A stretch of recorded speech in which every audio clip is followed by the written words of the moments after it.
Welcome to the CFG Gamecast, episode number 33, a weekly podcast created by gamers and streamers alike to discuss the latest gaming topics from the previous week. We stream a new episode on the weekends on Saturdays and release it on new podcast services like Apple and Google Podcasts, Stitcher Radio, and Podbean. So show us some love and follow us on any podcast services to not miss an episode. I am Davis Green with CFG Games, and with me are my two awesome co-hosts. I have This Is Lex. How are you doing? Good. How are you guys doing? Happy Sunday. Besides tearing my hair apart, figure out what's wrong with all the stuff that's happening. It's been going all right, but it's been going good. How about you? I didn't sleep at all last night, but I am shockingly in good spirits, so that's a plus. Well, that's good. Yeah, I'm doing pretty good. It's just a chill Sunday over here, and I'm ready to finish up my laundry later. Oh, yes. I know, I need to too. You know what's funny? I have to wait till 8:00 my time just to do the laundry. I mean, I can do it any time before, but anything after 8, the electricity is free. So I was just like, okay. So I might as well really? Yeah. Anything after 8, the electricity is free? Yeah, that's like so weird. It's a free night. It says the plan that I did was free nights. So and night starts at 8 p.m. So I was like, okay, let me do that. So I don't have to worry about it. I've never heard of that. That's crazy. Yeah. So I was like, I haven't heard of it either. But as much money as they charging for electricity, I'm definitely taking out each and every advantage as I can take on it. So. But absolutely, I don't blame you. Yeah, no doubt. Have you been playing anything recently, Lex? Anything new? I don't think you'll be shocked to hear this. Monster Hunter. If I'm on the PC, I am playing Monster Hunter. Whether I am live, whether I'm not live, I am playing Monster Hunter. We do obviously through the week, the streams are preset.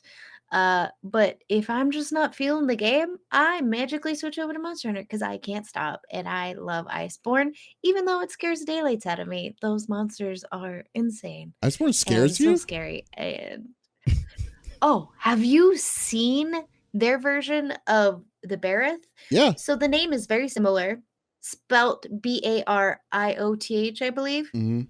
It's basically a Siberian tiger with wings. Ooh, but it has like the little pincers on it, so it can like scuttle at you. Yep. And the 20-foot long tail.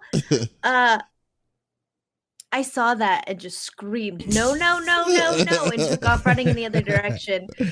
And my back, because I had to see the cutscene before anyone can join in on me when that happens, or whenever. I need to see a cutscene before anyone can join me. And they were all laughing, like, we're on our way. Like, I'm going to die before you guys get here. I'm going to pass out 3 times. There's no way. Yeah, that thing is like they're insane. Agile like crazy. Yeah, they're super fast and they're all moving around and they're jumping on walls and they're climbing on the top and then gliding down to get you. Yeah, they do a lot. But that thing was kind of fast and quick, but scary. I wouldn't say scary. Scary is a little bit strong. I'm light sensitive, so I can see it, but white gives me just massive. It's like looking at a car headlight. That halo you get, I get that like the size of a house when the car headlights coming at me at night. So white does the same thing for me, right? And I turn my monitor all the way down, and I have to turn the brightness up for people to see when I'm streaming because I play so dark. So I have an advantage and I can actually see what I'm fighting if it happens to be white on top of the snow. I couldn't really see it, and it's just coming at you. And no matter how far I'm getting from it, it's still hitting me. I'm like, what the heck's happening? That was scary, more or less. Do you know what I mean? Is like I know it's big, but clearly it's a lot bigger than what I'm seeing, and I can't seem to get away from it. That sounds about right. That's cool. My week. Sums up. Have you been? So you haven't beaten it yet, then? Oh no, I have not beat Iceborne. I'm No. I still mean, I'm one the of saber. those I'm talking people about that the I have Barriers. to do all of like the optionals, not necessarily the investigations unless they're helping me build ammo or armor, things like that, weaponry, or stuff for my palico. Um, so I'm very like, okay, I beat the game and now I'm in Iceborne and I'm exploring that, but I'm still going back, especially when I'm off stream. It's one of those like, when people are Well, like the game building itself is not Sims as their supposed to. Zen. Yeah, the game's not really supposed to be finished immediately. I was just talking about specifically you haven't beaten the Barrier itself, like, or have you beaten Yeah, it? no, I beat that. We beat it first try, thankfully. Uh-huh. Once I was able to kind of like calm down and see it for what it was, uh, Zen came in and he helped me, and we kicked its butt pretty fast, just the two of us.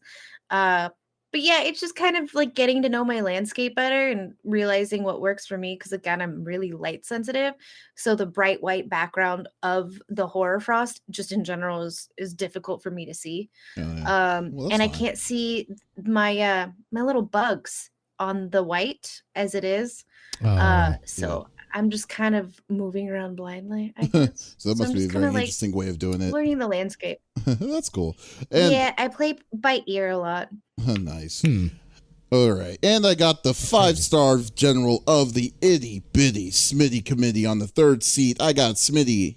How you doing, buddy? not bad, not bad. Another grindy week at work. I got my butt whooped in the that Mario Kart tournament last week. I didn't realize there was a strong dude. There is a strong Mario Kart scene out here in Vegas. But it was fun. It was fun. I had a good time. I beat the little kids, so I didn't feel too bad. That made you not Most of feel- the little kids, I should say. You felt good by beating the little kids? The little kids? That's that was a good enough start for me because when I started realizing the level of talent that was there, I was just like, that is all I can hope for. I wasn't planning on drinking. I ended up drinking just because, you know what I mean? Like I was just like, dude, I was like, this is ridiculous. I'm just gonna go have some fun. So, but it was a good time. It was a good time. And then I got I'm playing a lot of Kakarot too. That I'm enjoying it and kind of going through that. You know, again, the story. It's the same stories that have been told, but you know, I mean, as far as like the gameplay of it, it's pretty fun. I'm enjoying it. It's more of the nostalgia thing than anything. I mean, definitely, if you're not a fan of DBZ, you know, holding off, let it get cheaper, and then, but I definitely recommend playing it. I think it's still fun and worth a play. But it's been good. What game is this? Dragon Ball. DBZ, Dragon Ball Kakarot. Oh, gotcha. That Yeah, I was it's like kinda foreign language. I have no idea what you're talking about. I've never played any of the Dragon Ball Z's. It's almost, and this one's kind of like that, almost like that action RPG kind of. It's kind of got that RPG feel because like you go into battle, you know, it like goes to a different scene as opposed to it just actually happening, you know, as you're flying around or whatever. So definitely some interesting mechanics for it, for sure. But I'm enjoying That's it. awesome. Very yeah. nice, man. Yeah, no. What about yourself, man? How's your week? This week has Yeah, been CFG, what are you up to? this week's been a little crazy, but like, well, we filed, like I've been working hard to get the new update on our on the website confreaksandgeeks.com. So that's active. It just came active and up and running yesterday. So that's so it looks very good. nice. You should check how interactive it is now. So I'm definitely glad that the way it turned out. So definitely check it out at confreaksandgeeks.com. And also we added a new domain. So you could the best way to get is also the CFG.net. So that's a lot smaller, simpler, easier. So definitely check it out. We're going to be doing some more cool stuff on that. Then I decided to start finishing up the articles I wrote for CES because I didn't release any of that stuff because I was busy upgrading the website. So now I'm Right. now since that's cleared out, now I need to take care of all of that, and so working on that right now. Got two of the 4, so I'm halfway there, and then just on my free time I've just been I call it free time, but the time that I do play some more, trying to do some Monster Hunter, especially since that event is now currently happening. So I'm needing to play some. I'm gonna play some after this and see how far I'm going to go before I call it a night. a night here. So that's right. Yeah. So I'm definitely been pretty on the grind as of were. So, but that January grind, I feel like a lot of people have. Yeah. Well, yeah, no. Well, I'm trying to clear out the palette because I know in February, even though all these delays, which we'll get into in a minute, that's been happening in March. I mean, it's going to get there's still a lot of games that are coming out in February and March, so that I'm interested in playing. So yeah, so I need to definitely, I'm trying to clear out the table so I can actually start messing around with it to have more free time to mess around with those too. So but anyways, let's get down to it. Each of us chooses or picks a news topic of discussion within video games from the previous week. The topic would or could be about a specific game or something that happened in the gaming industry. And so normally we do put this on Twitch, but because of all the issues that we were having on it, we decided to just do the podcast this episode. So we do apologize on that, but we'll try to fix the kinks out for next week's episode. But this one's can be featured on the podcast service, which everyone is able to get for free. So definitely check it out. And I think this week's topics are really awesome too. So let's definitely get right into it. So you know what? I guess I'll go first because I think it's going to be a meaty one itself. So basically, so we already know about all the delays that's been happening. I mean, Final Fantasy VII got delayed a month. What's it called? Cyberpunk got delayed till September and stuff. I mean, basically the big AAA games that were supposed to come out in March have been delayed, have been pushed back big time. Well, another one is now on that list. It's surprisingly, some people don't think that they consider it AAA, but I surely think that this is a big AAA title in my opinion. But Dying Light 2 has now been officially delayed, but it's now officially delayed indefinitely. They don't have a date set for it at all for it anymore. So originally earlier in the week, there was an article, or there was an email that Dying Light 2 announced, and I'll read the letter to them. It says, to our dedicated community, it was a busy year for us as we continued working on our biggest project to date. We know you are awaiting the game eagerly, and we want to deliver exactly what we promised. We were initially aiming for a spring 2020 release with Dying Light 2, but unfortunately, we need more development time to fulfill our vision. We will have more details to share in the coming months, and we'll get back to you as soon as we have more information. We apologize for the unwelcoming news. Our priority is to deliver the experience that lives up to our own high standards and to the expectations of you and our fans. Please stay tuned, and thank you for our fans around the world to continue support, patience, and understanding.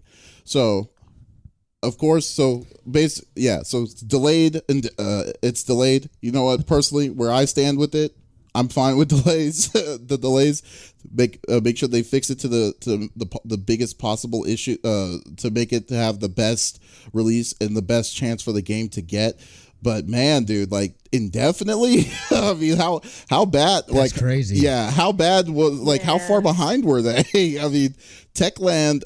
It's funny because Dying Light 2 was never on my radar to be a big game until I went to E3 last year, and then they did the presentation and showed me all the stuff with it. And this game looked awesome. And then I was kind of, I mean, I wasn't looking forward to playing super hype like I am with Cyberpunk, but it was still a game that I was very very interested in.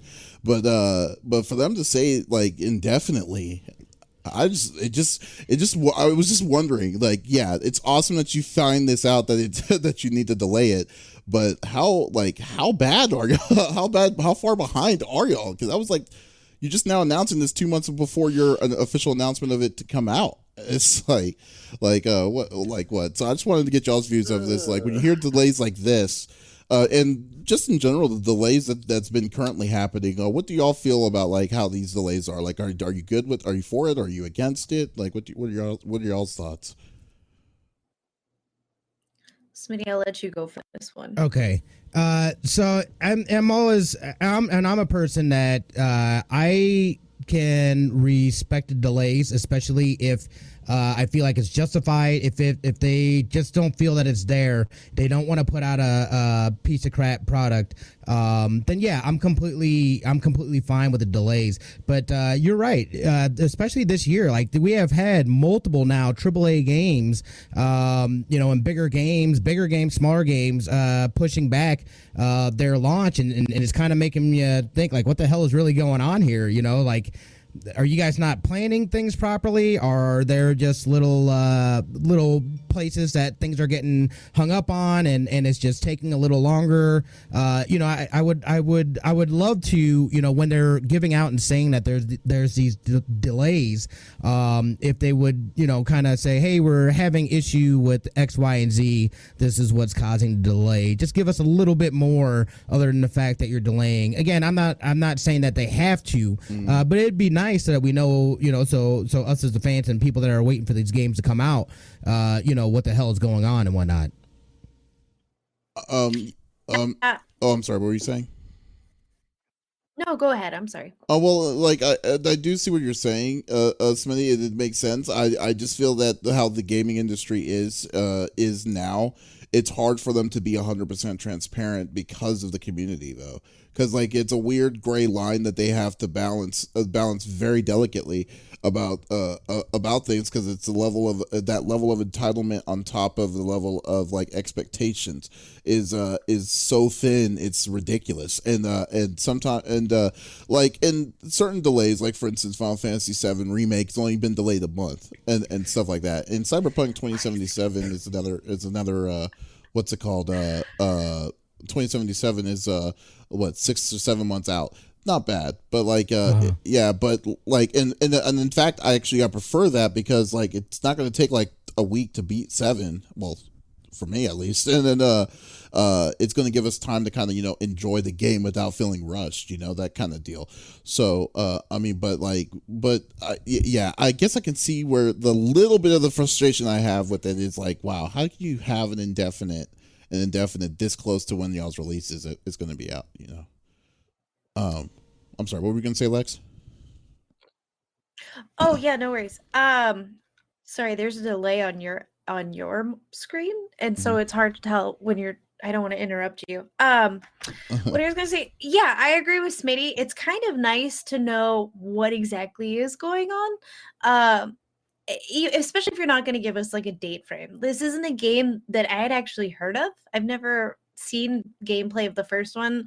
I've seen a couple of those characters, so I've definitely seen highlight clips here and there through the Twitch stream jumping that I do.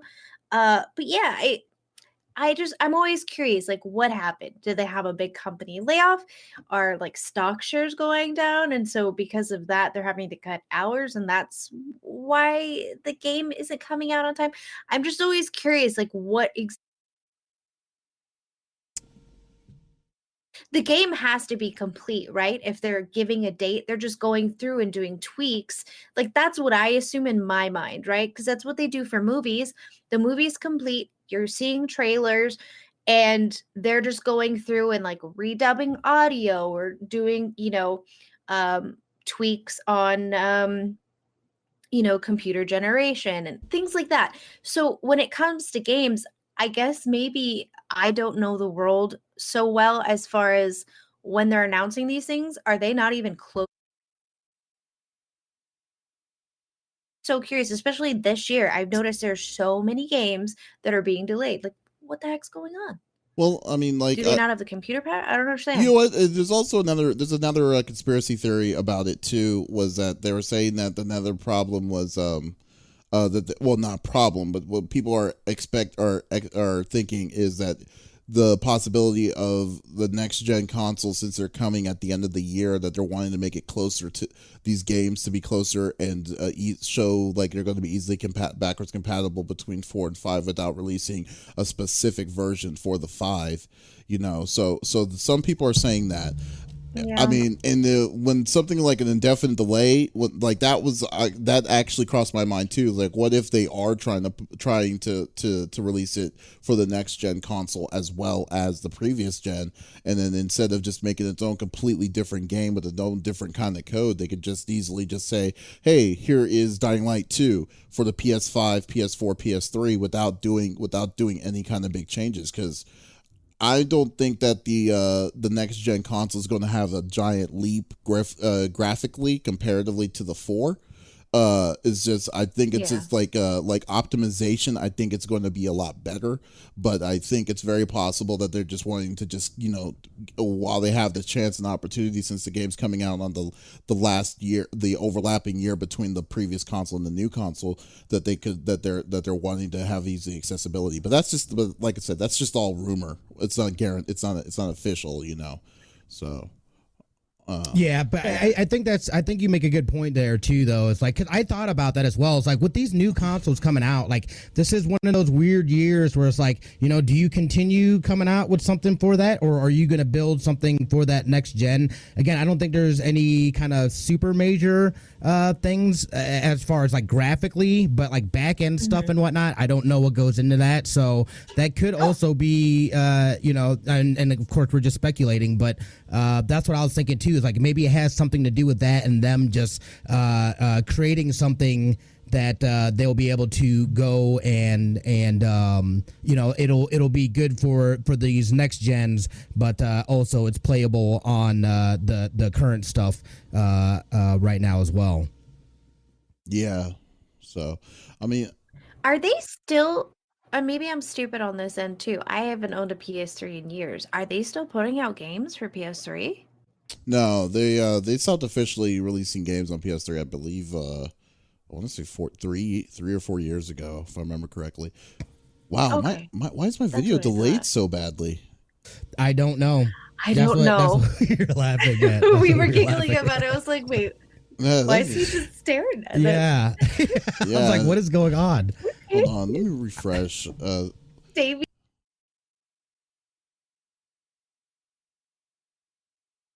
Though, and especially just the amount of delays that have been happening with these bigger end games. I feel like you hear about it, maybe a few times throughout a year, but like, dude, I mean, we haven't even gotten out of the first month of the year, and we're talking about 3 or 4 major games that are now delayed. And again, some of them aren't like you were saying, like Final Fantasy. That was it's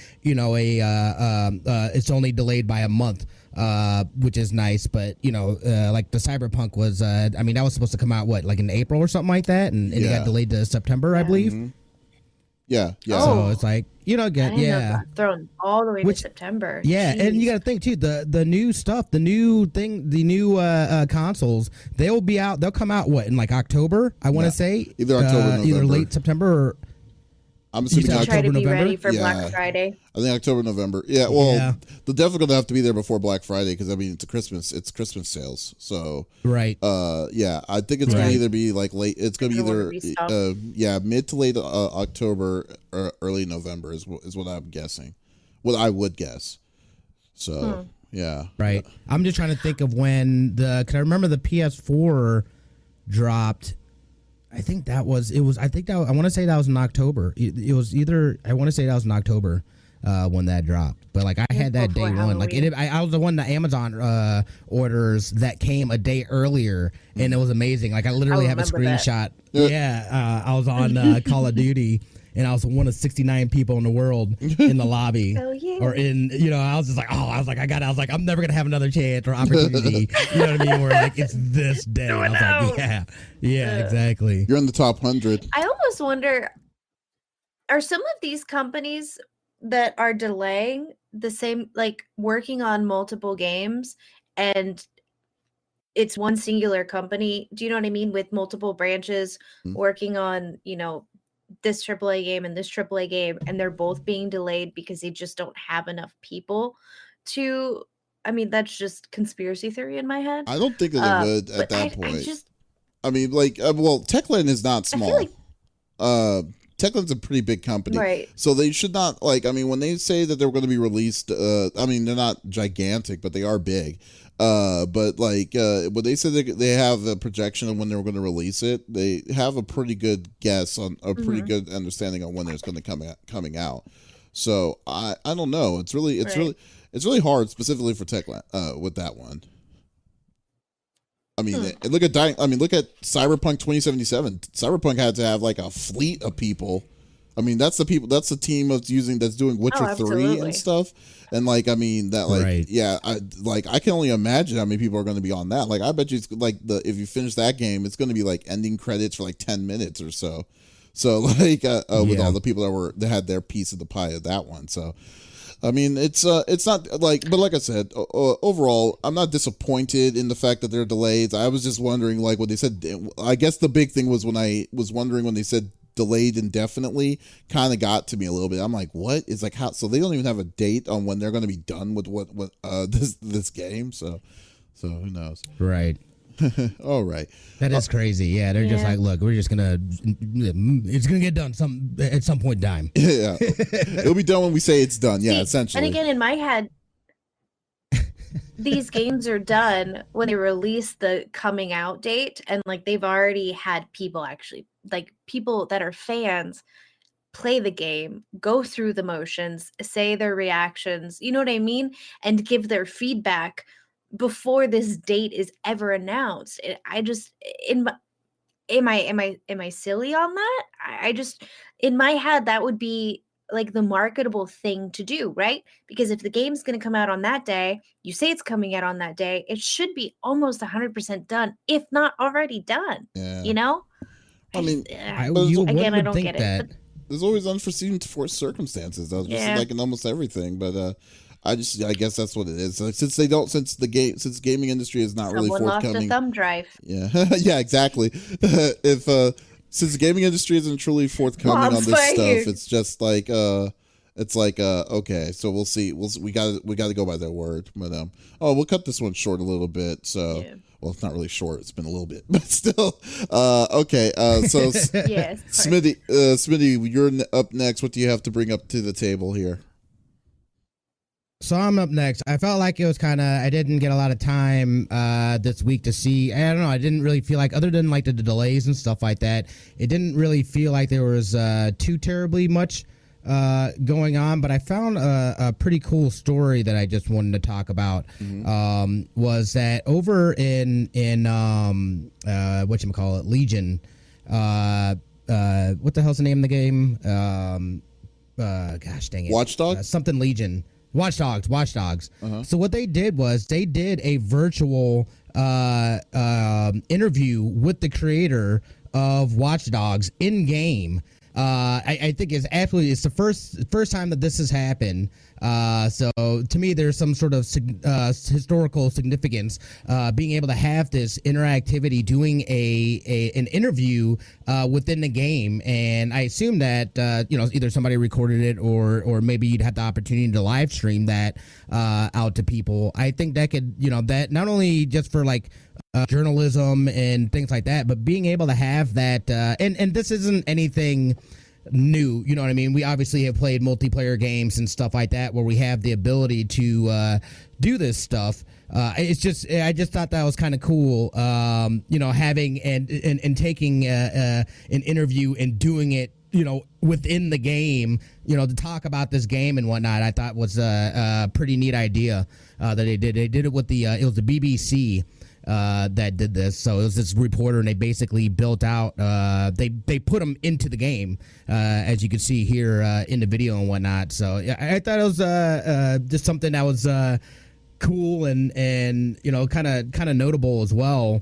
As far as in the journalism world, and again, I think it speaks to just video games, this culture and everything about it, and how it is becoming so much more mainstream as technology moves forward, and people are finding different ways to interact with it and do things with it and whatnot. So wait a minute. I don't know. I wasn't sure if you guys had heard about this, or are you saying that they did what the your interview? guys' thoughts are on this? Are you saying that the interview that they did, like the interviewer and the interviewee, were both in the game and they were doing an Here it interview inside the game? Yes. Oh, wow. You see, this is it right here. Yeah. Like a real interview that they were posting on the BBC? Wow, that's crazy. Yes. Yeah. This is absolutely nuts. Yeah. So that's insane. Like it was the segment on the BBC. Yeah. I was like, that to me is I mean, number one, how innovating, how awesome to be able to like, look what we can do. You know what I mean? And people are going to see stuff like this. And this is only going to grow. And they're going to be able to see more uses and find other practical uses to be able to do this. Soon enough, we're all just going to be living in our avatars, interacting. You know what I mean? So I'm excited. Yeah. We're going to be like Ready Player One in that kind of scenario. Yeah, pretty much. So what's funny is I'd kind of seen videos of this, but it was more of actual people in Piccadilly Square, and I didn't quite understand what was going on, and it was a Twitter, like long Twitter feed, so I had to go back and I saw it, and I went to the actual like BBC report and saw the whole thing, and it just blew my mind. I can tell you, gaming went mainstream when my mom and I told her I was going to do esports full time and just streaming full time as a job as a disabled gamer, and my mom was like, "Oh, that's a great idea." To me, that immediately said to me that gaming has gone mainstream. Because if my mom, who is 65, can say, "Good for you, you should go for it," and she knows exactly what esports is and how it works and all of that kind of stuff, I mean, this is just bringing it to a whole other level. And it just shows, like, here's the bar and we've raised it.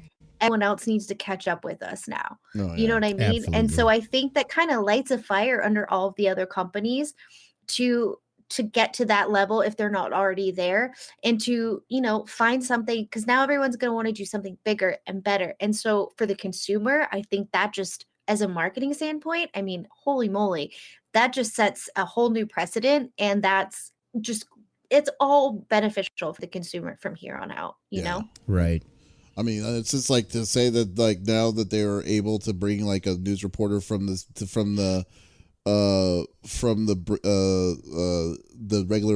regular news BBC. into the game. Yeah, BBC. For some reason I was thinking BNN, but I was like, that's not right. So yeah, so news network. Yeah. So with the BBC itself is just to go inside the game, because, you know, it's funny because like a long time ago with this kind of with mocap technology in general, mocap technology takes a lot of resources, and then you would think that it would be like, okay, we don't want to use mocap for that kind of thing, for something as trivial as a specific kind of interview, because it would be hella expensive, you know. So like, or for both sides to do it. And I mean, now it just seems like for them to just say, hey, we'll make an avatar of you inside the game, and then we can interview you within the game. And don't get me wrong, that's like a great way to market your game too, on top of that. Like, so it's just like, it's just like, oh wow, look how fluidly easy it was for us to do this. Maybe it wasn't as easy as I'm saying it was, but it's still easy enough for them to set up a specific day to do all of this is incredible to me. So like, yeah, I mean, just seeing the how technology has grown to get to these points is very, very remarkable. So definitely very remarkable. Yeah, absolutely. Yeah. No, I thought that was a cool little story, and just within that, especially just being in that, because that's exactly right. You know, other people are going to see, oh, we never even thought that this could be a thing. You know what I mean? What more? How much more can we explore and go in? And again, this all leads to people, you know what I mean, having these lives. I mean, look how popular like a GTA 5 role play. I know there's Arc role play, and I want to do one of the role plays. It looks like so much fun. You know what I mean? So like, you know, I think people are gonna continue pushing the boundaries on that stuff. And I mean, again, it's a way for people to be able to escape and become a different character and transport to a different world. So, you know, it's fun seeing, especially when you're seeing things like the BBC and these bigger media companies. There is a lot more acceptance, I feel, in it, and they see a lot more legitimacy, not only within this industry, but too. Yeah, absolutely. Yeah. So I mean, very nice. Which is awesome. Oh, no doubts, definitely. Yeah. All right. Well, that's cool. That's a good one, Smitty. Was there anything else you wanted to add to it, or? Were you good? No, just a cool little thing that I found that, I wanted to bring up. All right, very awesome. Alrighty, and Sweet. as always, we got the last but not least, we got Lex's topic. So, Lex, what do you have to bring to the table? Well, so this one's kind of for all my Overwatch gang. So there's discussions.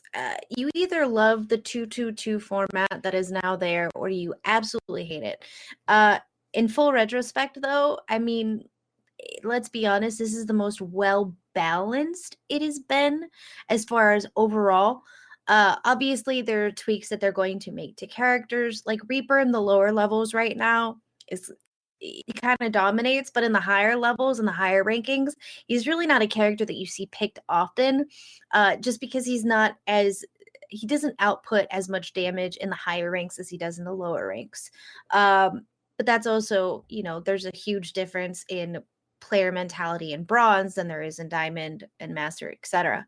But there was rumors, and I'll be honest, I don't feel like I've necessarily gotten a full yes or no all of the research that I've done. So I watched a video earlier this week, and it was talking about the current patch that came out on the 23rd, and the feeds and all of that. And then I saw a video. Yeah, no, it did something weird when I switched over video. Just run it back from when. Yeah, sure. So I'll kind of do like a quick recap. So there was rumors after the January 23rd update with the PTR feedback was that there was now going to be a hero ban. So if you're playing comp, obviously there are 2 teams of 6, and because it is now 2-2-2, let's say you play the first round, the Hammond team wants to get rid of the Mei because the Mei can stop Hammond, right?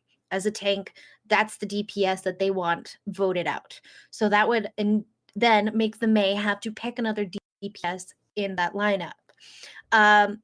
There was also another kind of twist on that, is that not only could they do a hero ban, the other team could do a hero ban as well, but then the team, instead of doing a hero ban, could outvote the Mei. So it was kind of more, basically a hero ban was what was rumored. I watched extensive videos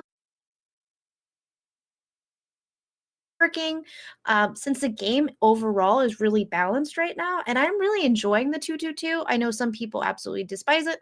I happen to really like it, especially in the comp setting. I feel that it's definitely, and being a healer main, if my team isn't outputting enough DPS, I know I need to switch to Moira, Anna, or Baptiste, depending on what maps we are, so I can, obviously kill people as well and help my DPS out, so on and so forth.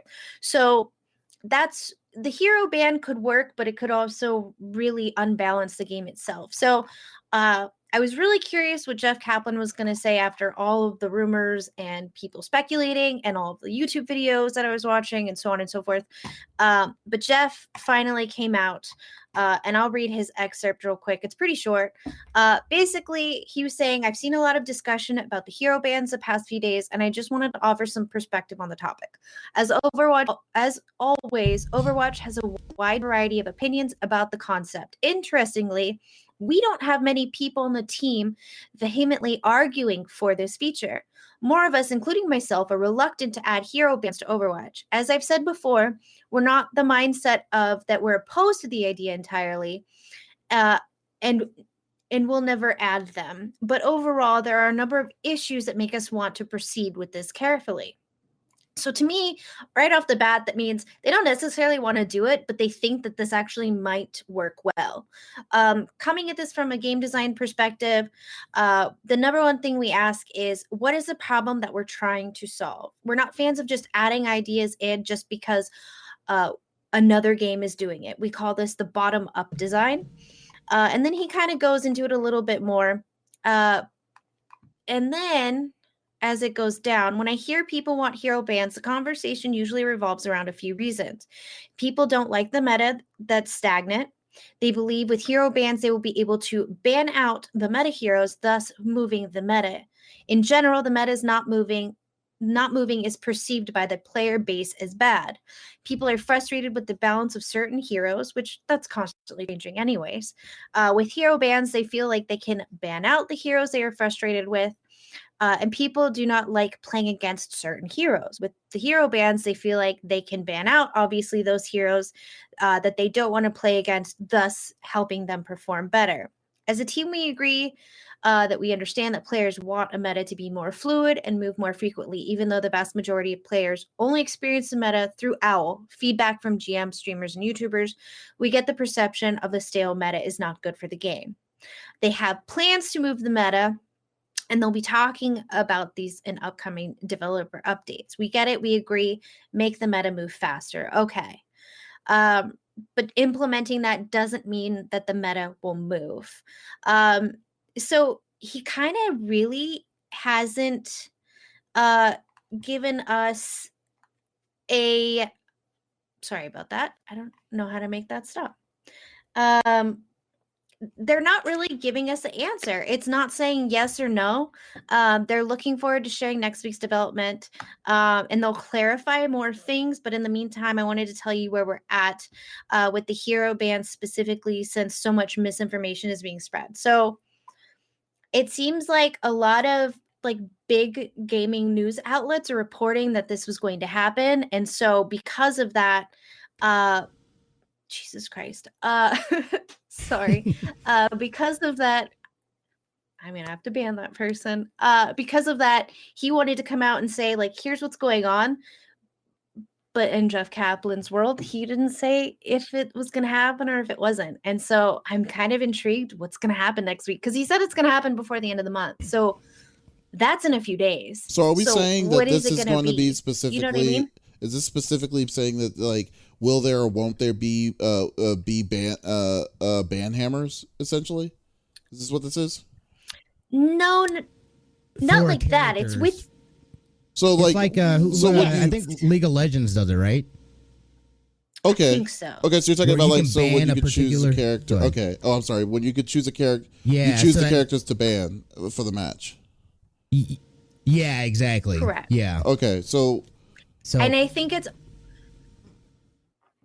No, go ahead. No, go ahead. I'm sorry. Oh, okay. Well, I was just thinking, so like, why can't they just make it as if they're just if they want a little bit of both worlds, like in a ranked match or the serious matchmakers, they do the bans of the characters. I don't see a problem with it personally, because like that just means that if you're a dedicated, the people are going to hurt the most out of this is if they're dedicatedly one person. They're forced to learn somebody else. I don't mind that at all, but like, but why don't you just keep it as a quick match or a quick game to disable the banning? Just still leave it like a free for all, so that will be your platform that you can play with if you're to test out all these characters all the time, and not do the ban on the regular free play mode. I think it's more or less. Go ahead, Smitty. No, I was going to say, because I feel kind of the opposite way about it. I think it would be like, again, like to me, it's especially in a competitive game like that, you know, like to me, you gotta, everybody has counters. There's ways to, there's not anybody there or any particular thing that can't be stopped. And people kind of like, this is where, especially with some of these gamers, man, like I feel like they kind of like, this is hard, like this is, you know, and they'll complain about it. And it's like, look, dude, like you just have to figure out a different way to get around it, but it's not impossible. And they're making their tweaks and their balances and stuff like that. But to see a hero ban and like be like, you know, then you have people dictating how you play the game, and I'm not a fan of that either. You know what I mean? Like I feel like people should be free to choose where they want to. And again, the 2-2-2 is okay. I feel bad for DPS mains because I know that they're always gonna have long wait times. So now you've completely changed their experience and how they play competitively. You know what I mean? On in the game because of these wait times. So that kind of, you know what I mean, that sucks. But I do think that there's an opportunity, like you're saying, like within quick play or something like that, where you allow this to happen and kind of, you know, use that as almost like a testing ground. I mean, they'd put it on the PTR, but you know, kind of use that as a testing ground to see, all right, let's see how people feel about it, and you know, we'll just kind of go from there. Yeah, I don't know. And I know that he was like, I'm familiar with what you're talking about as far as like that with that statement.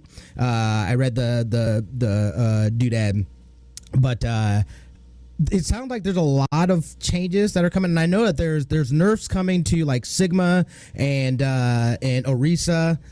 They basically are making like they're making Sigma not as viable, so they're killing the double shield tank meta is basically what they're killing within doing that. So they're doing things and they're implementing things to kind of shift the meta a little bit, you know. But you know, people are complaining about, you know, it's not happening fast enough. It's not, you know, whatever. And, you know, so it's I'm good with the rate that they're doing. I love the fact that they actually address the community. As far as what's going on, what their thoughts are, not giving any kind of definitive answer. But we do know here in the next few days that we should be getting some big news about some major updates. I'm guessing there's going to be the Hero 32 announcement that will come within this conference as well. Yeah, absolutely. It's about that time. So, I'm excited.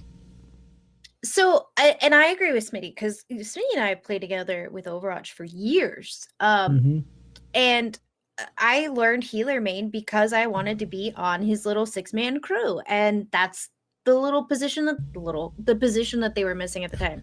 So here's my thoughts on it. I want to test it out in PTR. I want to see what it's like before I just absolutely say no. But as far as gameplay, you'll always have a counter. That's just how it works. It's learning how to get around that counter, working with your teammates, and making sure that counter cannot stop you. I think with the ban, if let's say the other team can outvote the ban that they wanted, so they wanted the Mei out and that the team said no, instead of banning one of your teammates, let's say we're just going to say no, we're going to let our Mei play instead of banning out one of your teammates. I think that's going to cause people to then do the panic switching, which never helps anyone in any situation, because you lose your ults, you're wasting time, you're not teaming up, and it just always ends up becoming a mess. And I think that's going to excuse that behavior, especially in the lower levels. And I think that's an issue that they have now is they're nerfing these tanks because the lower levels, they throw their shield down and they post up and they're not moving with their team. And so because of that, that's why they're making these meta changes. And I think that will further help the people in the lower levels learn and grow if they so choose to.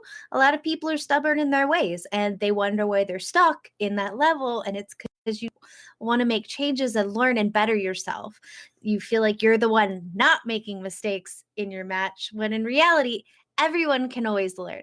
I may be decent at Lucio, but there's always new things for me to learn. There's always new things to learn with my teammates and how to partner up, and just in general, you can always learn new things. That's in life, in games, so on and so forth. So again, I like Jeff Kaplan's response. He didn't say, yes, we're going to do it. He didn't say, no, we're not going to do it. You're going to have to wait. And I dig that, they're addressing us, and that's cool because it blew up, and I don't know how it blew up, but all of a sudden I was seeing YouTube videos popping up left and right, like Overwatch is changing, ha ha ha. But back up though, hold on a moment though, because this is what I want to know though. Like when y'all play like you're saying with the meta and stuff, do y'all play with randoms or do you usually have a squad to play in? It depends. Me personally, I only like to do competitive. I like to do duos or trios. Okay. I don't like to go higher than that. Okay, so but even though with the more duo people or you trios, have in comp, the harder. Yeah, okay. So but if you have the duos or trios, it's the people that you know, right? Like it's not like it's a random at all. Yeah. Okay. Yeah. So I'm just saying that because I'm just looking at the opposite side, because I mean I definitely see the grievances towards this, but and I know, and then but I mean I guess the reason why, the only thing I could think of why they're wanting to do this is because since this is an e-league, an esports game, and most other esports games are also doing the same thing. And even though Jeff Kaplan said that he doesn't want to do a bottoms up layout, that's what other esports games do. Is because these bands for individuals and stuff like that, because they want to shake up your team's meta, not because of the comfortability, but more like the staticness of seeing the same people like doing the same kind of thing. Right. So I could see that this is showing another source of competition. The way I'm looking at this is that like, okay, if they do it, they shouldn't do it all around, is what I'm saying. It's like they shouldn't say, hey, quick match, ban the ban hammer, the ban thing is happening. No, quick match still stays the same. Right. Or like the only thing that would need to have bans and something like that would be competitive, because usually in competitive would be the fact that would be like that y'all usually have a group. I'm just going by assumptions here because I don't play Overwatch as much as y'all do. But I'm just saying that like usually here is that y'all have y'all's own group, and then they're wanting to mix it up to say, hey, if y'all do this, I don't know what the 2-2-2 is specifically, but like if y'all have a specific formation that y'all always do, and y'all always do that just naturally, they're wanting to say, okay, this is what's enforcing them to say, okay, you can't do that because this character's banned, so you have to figure out another way. Thus makes you forced to play with a different character or figure out a different formation to play against. It's like, it's kind of that's how I'm looking at this. I mean, am I wrong? No. Hold on. So they implemented the 2-2-2 is you're forced now into having 2 tanks, 2 DPS, and 2 healers. You can't have like 3 tanks, 1. You can't have any kind of variety. Which I feel kind of a bit of an issue on its own, and that's what I was talking about. Like, I feel bad for DPS, for people that primarily play DPS. They're always going to experience long wait times because that's what everybody's trying to play is DPS. You know what I mean? So it's like, it sucks that they kind of have that, and that's only, or they have a quick play mode that's like that, but then they also have a quick play mode that's just how it was before as well. So they still have that. You could do your normal thing, but yeah, I guess my problem with it is just I just don't like having somebody else dictate how a team plays. You know what I mean? Just because I can now get rid of this character that if it's a solid player, they're gonna, but we'll just have to work as a team and really do our job in making sure that they're not able to do what they're trying to do. As opposed to just that nobody can even use that character. Yeah, but here's the question too. Here's another question I have too. Like, I'm pretty sure there's now, depending on the stages that you're going to, are certain characters better than other characters on those specific stages? Like, let's say that you go to Gibraltar. Okay, so like that's what that. I mean, the way I'm looking at this, the ban thing, if it happens, is that it's just another form of competition. That's the way I'm looking at it. I'm not looking at it of them saying that they're tired of people doing the same kind of things, or they're saying people are they're bowing down to the people's complaints of like saying this guy is way too good or whatnot. I think that they're just showing a new way of fighting in these kind of forms though, and I do see, and I see what you're saying too, Smitty, because it's annoying. It is annoying. It's meant to be annoying because it throws the wrench in the middle of your planning of like saying, okay, we're going to be here. If we're going to this stage, these are the good people that use it. These are the people that you would want to use for this specific stage. But then depending on how many bans are going to be, 1 or 2, hopefully it's only 1, then they'll be like, okay, we know this guy is like the S tier for this stage. We're going to ban him. And then that's just going to then if your team is good enough, they're going to readjust for that ban. And I think the natural competition of that is where it's going to show. So I'm kind of for it. I think it's just a different look of how competition is going to look like in Overwatch, just to see what are people going to do to circumvent these this wrench and stuff like that, So I mean, it becomes another game component Yes. that you have to kind of strategize around. No, I see what you're saying, and that I can see the fun in that. I think your point is absolutely valid as well. You know what I mean, as far as within those respects, because it's like, ooh, this wrench that is always going to be coming. How are they going to play it off? You know what I mean? Or maybe they pick something dumb and it doesn't do them any favors at all. So I can see it. I'm not necessarily against it. I'm always willing to try out new things, and I think that would give it a little more depth to the competitive scene as well, and really shake things up, because it would keep things less stagnant within the game. Yeah. So I feel you on that. Well, and here's a component that like seemed to be really adamant in everything that I watched, was that it would be most likely for comp, and it would be one per team, but after you played the first round. So let's say the Hanzo on the other team is just nailing headshots after headshots. So then your team says, you can't play Hanzo anymore. Sorry, sucker.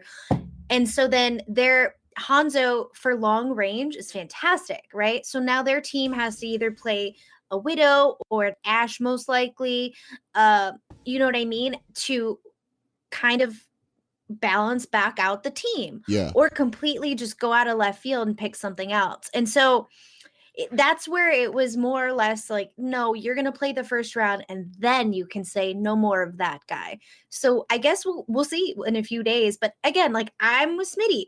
I think that would be kind of cool, but I also don't know how I feel about it until I try it. You never know until you try something. So that's very true. I'm kind of interested though. Okay, well, it's interesting. I love Overwatch and I can grind that all day. So Yep. Yes. So definitely. So, but no, we'll definitely see. You'll definitely keep us in touch on when that happens. Hopefully, there has to be something this week if that's the case, because this is the last week of January. It's this week, dude. Yeah. So we'll see. Yeah.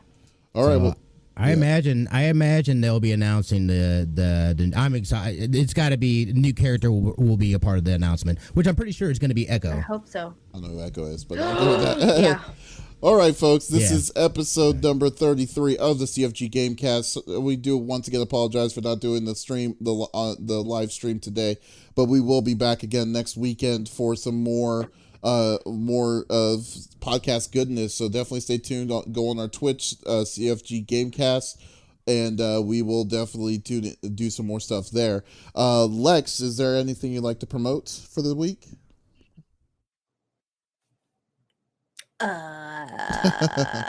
Sure. Of course. So I'm always on Monday through Thursday, unless I'm not. And I'll let you know on the socials. But Monday is Monster Hunter Monday. Do you like Monster Hunter? You should come by. If not, Spoopy Tuesday is more your speed. You like horror games? You like watching people scream and get scared, and it's your entertainment? That's more your speed. Spoopy Tuesday, man. Come on by. We'll be here. All right, awesome. How about you, Smitty? Anything and for Opie you? will be too. Oh yeah, not sleeping. We will be dropping the first two episodes of LAN Parties podcast. So check the socials and all that good stuff. And then we'll be back. I'm hoping this week I'll be able to stream Thursday. I want to do Thursday, Friday, and then Sunday or Saturday, or one of the two or something like that. So we'll see. We'll see how it goes.